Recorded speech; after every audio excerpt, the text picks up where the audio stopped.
Você, investidor, já se decepcionou com algum resultado nos investimentos, baseado em alguma informação que você achou que tinha? Esse é o viés excesso de confiança e é sobre isso que eu vou falar hoje.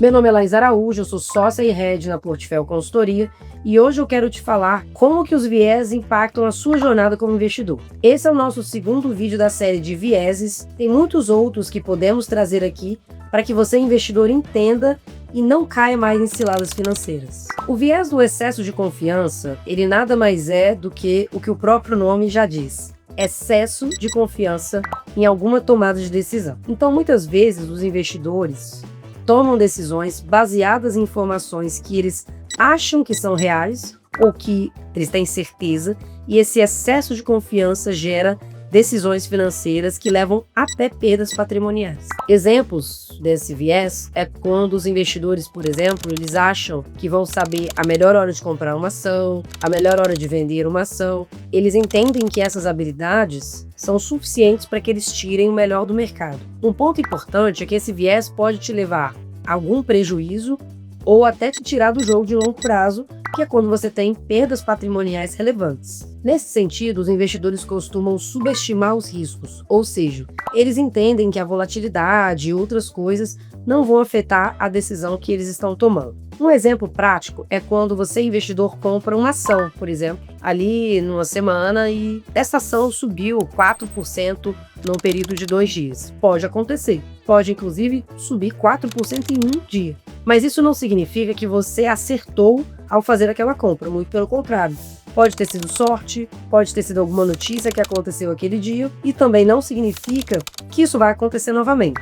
No viés do excesso de confiança, o investidor tende a tentar repetir esse feito, achando que qualquer ação que ele comprar vai subir 3, 4% num período curto como esse. Veja que isso é uma falsa sensação de controle, porque no fim, você, investidor, não controla nada, muito pelo contrário. Muitas das vezes você comprou aquela ação sem saber o que a empresa faz, como que estão as vendas das empresas, os lucros. Você simplesmente abriu o broker, viu ali uma ação conhecida e executou uma compra. Opa, subiu 4%, vou repetir, porque pensa, se toda vez que eu comprar algo subir 4%, ao final do mês eu vou ter 20%, 30% de subida, e isso seria maravilhoso se fosse real, mas não é.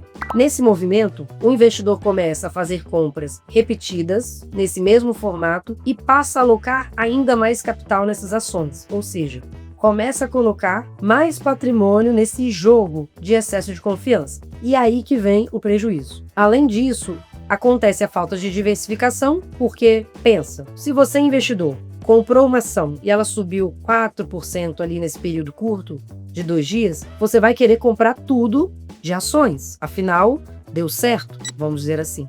Então você começa a expor o seu patrimônio a uma concentração muito grande, de muitas vezes não só estar em ações, mas um setor dentro de ações, por exemplo, minério de ferro. Veja que seu patrimônio está 90% ou até 100% alocado em uma só classe. E o risco é subir 4%, como aconteceu nesse exemplo que eu dei. Ok, mas e se cai 4 ou 5%, que pode facilmente acontecer? Será que você, investidor, está preparado para ver boa parte do seu patrimônio cair esse percentual em um período curto? Ainda nessa pauta, esse tipo de investidor que sofre desse viés, ele costuma ter uma resistência muito grande em ouvir informações de outros investidores e até de profissionais. Eu tenho um caso de um investidor que comprou uma parte do patrimônio em Bitcoin, entre 15% e 20%, e essa parcela do patrimônio cresceu 30% num período curto, ali de 4 meses. Obviamente, o excesso de confiança fez com que esse investidor entendesse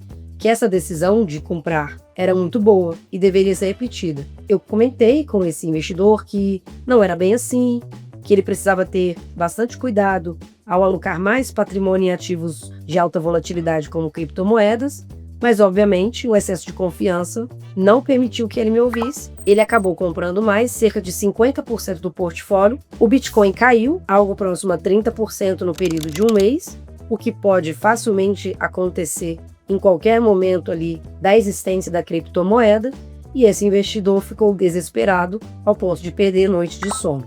Então veja que o excesso de confiança ele cega muitas vezes o investidor, fazendo com que ele leve o patrimônio para perdas financeiras que vão te tirar desse jogo de longo prazo. E como que você, investidor, pode evitar esse viés? Bom, primeiramente, analisar com racionalidade o passado. Não é porque você fez uma operação legal que isso vai se repetir. Buscar informações, principalmente de profissionais, ler mais sobre o assunto, evitar tomar qualquer tipo de decisão precipitada.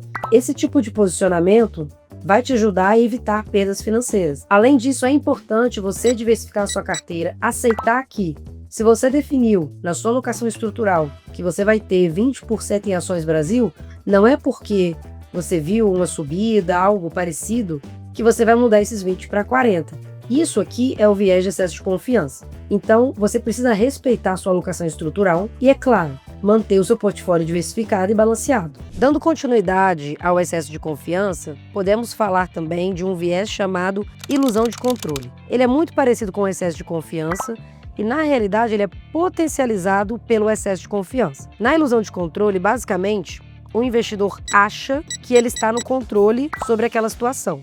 A diferença aqui é que em um deles, o investidor acredita no que está fazendo e no outro, o investidor ele tem mais certeza e executa as coisas com mais precisão. Um grande exemplo de ilusão de controle são jogos de azar ou até essas apostas, bets, como são conhecidas hoje. Nesse sentido, o cliente ou a pessoa ali, ela tem certeza que ela está tendo controle sobre a situação. Convenhamos, a gente sabe que em um cassino ou um jogo de azar, você não tem controle sobre nada. Nesse viés, o investidor, ele superestima todas as ações positivas que ele tomou e ele subestima os erros. Tudo aquilo que ele tomou de decisão e que deu certo, ele superestima. Então ele acha que aquilo vai acontecer várias vezes e que ele precisa continuar repetindo o feito, sendo que a gente sabe que pode ter sido sorte apenas. Quando ele subestima os erros, ou seja, ele teve um erro que pode ter sido um grande sinal para ele não repetir o feito, e ele acha que ele errou porque talvez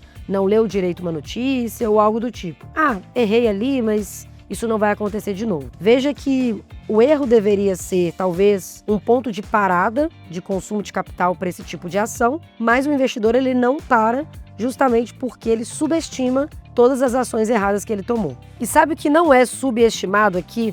O seu like. Então já deixa o seu like aqui no vídeo, compartilha o nosso conteúdo, deixa comentários que a gente vai trazer ainda mais detalhes sobre esses assuntos para vocês. Quero trazer um exemplo prático sobre esses dois vieses que eu comentei, que inclusive acabou de acontecer aqui comigo. Alguns meses atrás, no ano passado, um cliente pediu para comprar ações tech, nada mais do que ações de tecnologia. Aquelas big techs que a gente costuma comentar, Google, Microsoft, Amazon, Meta, enfim. Eu percebi que o cliente não tinha apetite a risco e veja que a renda variável varia, mas ele quis entrar porque ele tinha muita confiança de que essas empresas continuariam entregando bons lucros e crescimento. E é claro, a gente entrou ali num comum acordo em termos percentuais e o cliente acabou comprando. E naquele ano, que eu estou dizendo aqui, naqueles 12 meses, essas ações juntas dentro de uma cesta de ativos, que é um ETF, entregaram um pouco mais de 30%. Então o cliente ele teve certeza de que aquela ideia que ele sugeriu e que ele trouxe estava muito compatível. Até aí, ok. Mas, como eu falei, a renda variável varia e nada sobe para sempre. Essa mesma cesta de ativos, o ETF, caiu cerca de 12,5% no último mês. Movimento completamente normal dentro da renda variável, principalmente tratando-se de empresas nos Estados Unidos, de acordo com o que a gente está vendo de política monetária, e por aí vai. Isso faz parte do jogo de longo prazo quando você está dentro de um perfil adequado. Mas quando você tem um excesso de confiança, você tende a fazer aquilo que você acha que vai se concretizar, assim como você tem a ilusão de que você está no controle e, na verdade, você não está. Porque se você tivesse e você soubesse o que você está fazendo, você não se assustaria com uma queda dessa no último mês. E como você pode evitar esse tipo de armadilha e, obviamente, evitar perdas financeiras? Bom, primeiramente, você tem que aceitar que o mercado é soberano e que o mercado e a economia são completamente imprevisíveis. É claro que a gente tem uma expectativa do que vai acontecer no próximo mês, uma expectativa do que vai acontecer no governo X ou Y, mas a gente não tem certeza de nada. E é isso que você precisa colocar na sua cabeça como investidor, assim como nós, especialistas, também sabemos que nós não temos certeza de nada. Nós baseamos toda a nossa filosofia em estudos frequentes, mas a gente não tenta prever o futuro, porque isso é completamente ineficiente. O primeiro passo, então, é você reconhecer essa incerteza. O segundo passo é você diversificar o seu portfólio e parar de acreditar que apostando em 1 ou 2 ativos você vai ter sucesso, porque a sua chance de insucesso é muito maior. Consultar especialistas e utilizar fontes confiáveis de informação também vão te ajudar muito nessa jornada, porque existem várias notícias sensacionalistas e informações que não são muito reais ali no dia a dia. E por fim, definir limites financeiros também é importante. O que isso significa? Bom, se você quer correr risco com o seu capital, em uma parcela de 10, 5 ou 20% que seja, não é um problema desde que você defina qual é o percentual que vai para o risco. Por que eu digo isso? Vamos supor que você definiu 5% e deu super certo essa parcela, a ilusão de controle e o excesso de confiança vão fazer com que você mude essa parcela de 5 para 10. Aqui está o problema. Então, você precisa definir a parcela, o percentual que você vai querer correr risco e ser fiel àquele percentual definido. Bom, pessoal, trouxe mais 2 vieses aqui nesse vídeo e se você quiser continuar sabendo mais sobre como esses vieses afetam você, investidor, deixa aqui nos comentários quais que vocês gostariam de ouvir e nós vamos produzir mais conteúdos para vocês. Continue aqui conosco, tem mais 2 vídeos aqui para vocês assistirem no canal e até breve.